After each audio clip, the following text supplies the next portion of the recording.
In the bustling town of Tamale, nestled in the northern region of Ghana, there lived a young man named Ibrahim.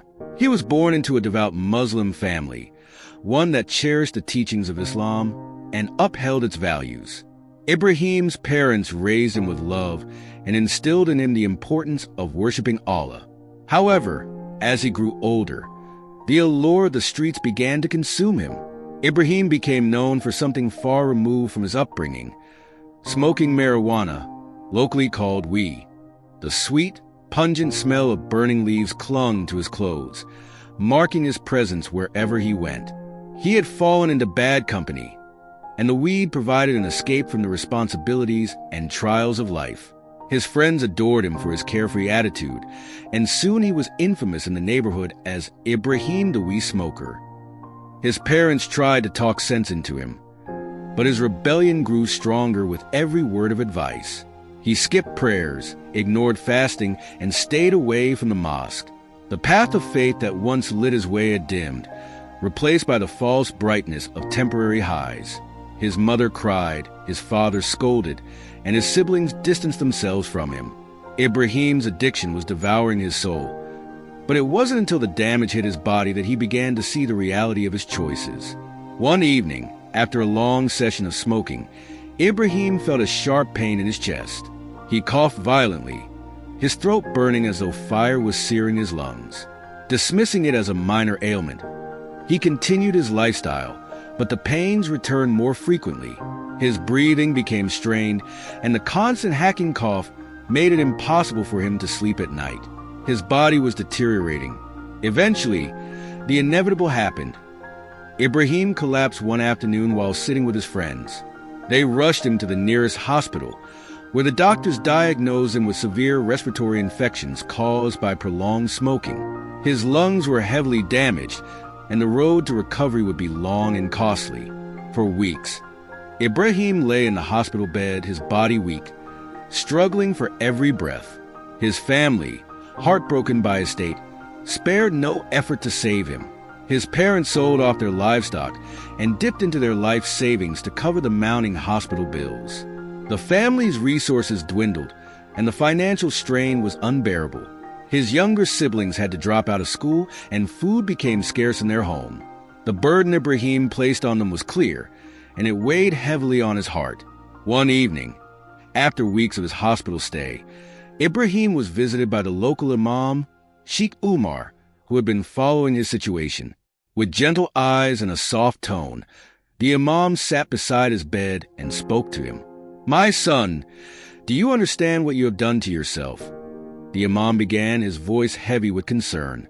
"Allah has blessed us with bodies and lives as a trust. It is our duty to care for them, not to destroy them." Ibrahim, tears welling in his eyes, remained silent. Guilt and shame gripped him. He had heard the Imam's sermons many times, but had never paid attention. Now, faced with the consequences of his actions, every word struck deep. Sheikh Umar opened the Quran and recited from Surah Al-Baqarah, 2 verse 195, "And do not throw yourselves with your own hands into destruction." The words echoed in Ibrahim's mind. He had indeed thrown himself into destruction, harming not only himself but his family as well. The Imam continued, quoting from Surah Al-Araf, 7 verse 31, "And eat and drink, but be not excessive. Indeed, He likes not those who commit excess." He explained how excessive indulgence in harmful substances, such as drugs, is a form of self-oppression and a major sin in Islam. Ibrahim began to sob. The weight of his actions, the burden he had placed on his family, and his utter negligence toward Allah's guidance became too much to bear. He felt a deep sense of remorse. The Imam placed a comforting hand on Ibrahim's shoulder. "Allah is the most merciful, Ibrahim. You have made mistakes, but it is never too late to return to Him. Seek His forgiveness with sincerity, and He will guide you back to the straight path." Remember the words of Surah Az-Zumar 39:53. Say, "O my servants who have transgressed against themselves by sinning, do not despair of the mercy of Allah. Indeed, Allah forgives all sins. Indeed, it is He who is the forgiving, the merciful." Those words pierced Ibrahim's heart. For the first time in years, he felt a flicker of hope. He realized that his journey away from Allah had been his undoing, and the only way to heal, physically, emotionally, and spiritually, was to turn back to him. After the Imam's visit, Ibrahim began to reflect deeply on his life. He made a solemn vow to change his ways if Allah granted him another chance. Gradually, his health improved, though his recovery took months. His family's resources were severely depleted, but they were grateful for his second chance at life. When Ibrahim was finally discharged from the hospital, he returned home a changed man. The local mosque became his refuge, and he devoted himself to prayer, fasting, and learning more about his faith.